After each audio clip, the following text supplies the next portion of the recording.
The year was 1937. London was a city of grey smoke. London was a city of endless rain.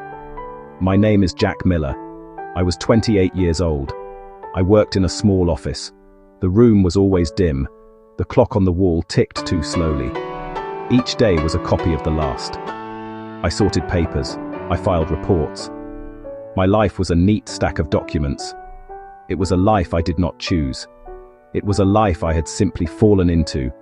A quiet trap made of routine. A quiet trap made of predictability. The ship departed in the late spring. I stood on the deck. The white cliffs of Dover slowly vanished into the mist. England was gone. My old life was gone. I felt a tremor in my hands. It was not from the cold. It was the feeling of a final decision. I had made my choice. I had burned the bridge back to that small office. I told myself this was right. I told myself there was no turning back now. The sea stretched out before me, vast and indifferent. It was a blank page. The team on board was a world away from my own. They were Oxford men. They spoke with a quiet, easy confidence that I had never known. Their clothes were new. Their boots were strong. They had names that carried weight.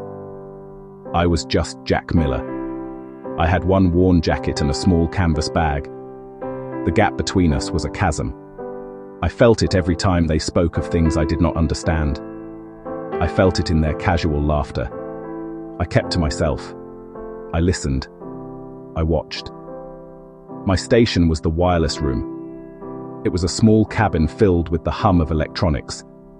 This was my domain. Here, I was not just the man with the worn jacket. I was the link to the world we had left behind.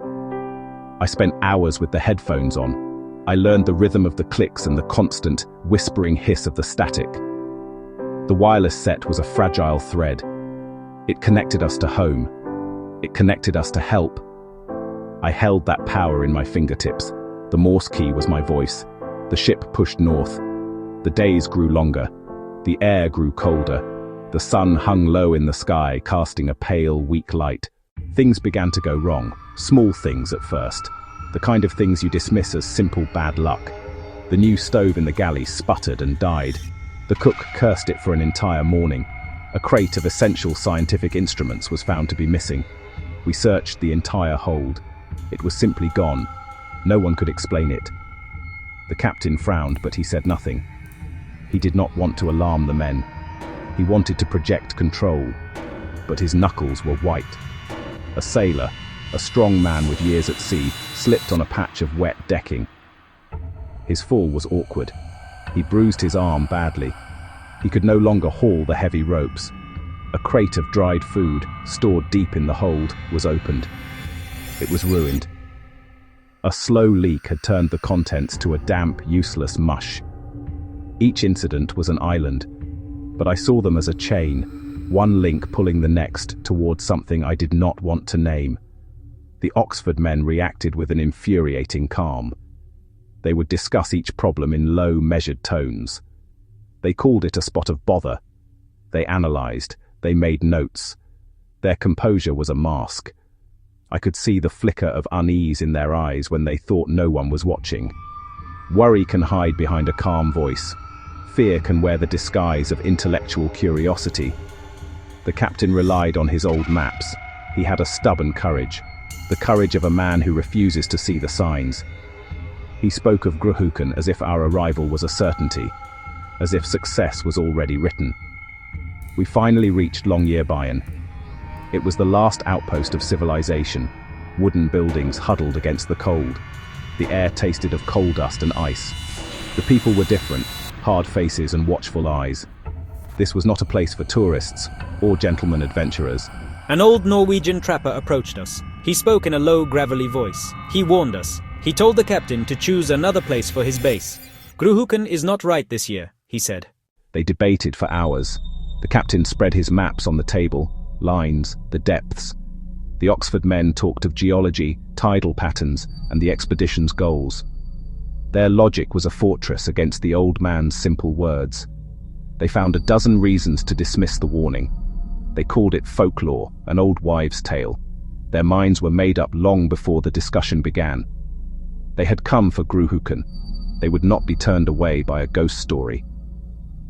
No one spoke for turning back. The word no was not in their vocabulary. Pride was a powerful current, and it pulled us all along. The captain gave the final order. The ship would continue north. The crew began to move. Supplies were loaded. The engines rumbled back to life. As we sailed away from Longyearbyen, the sky seemed to close in around us. The sea turned from grey to a dark, menacing black. The cold deepened, ancient and alive. I stood at my post in the wireless room, a knot tightening in my stomach. In the wireless room, the static was a roar. I tried to send a signal. The hiss was all that answered. We reached the coast of Gruhuken that night. The wind rose with a sudden, mournful howl. It was not a normal wind. It sounded like a voice. It moved around the ship like a predator circling its prey.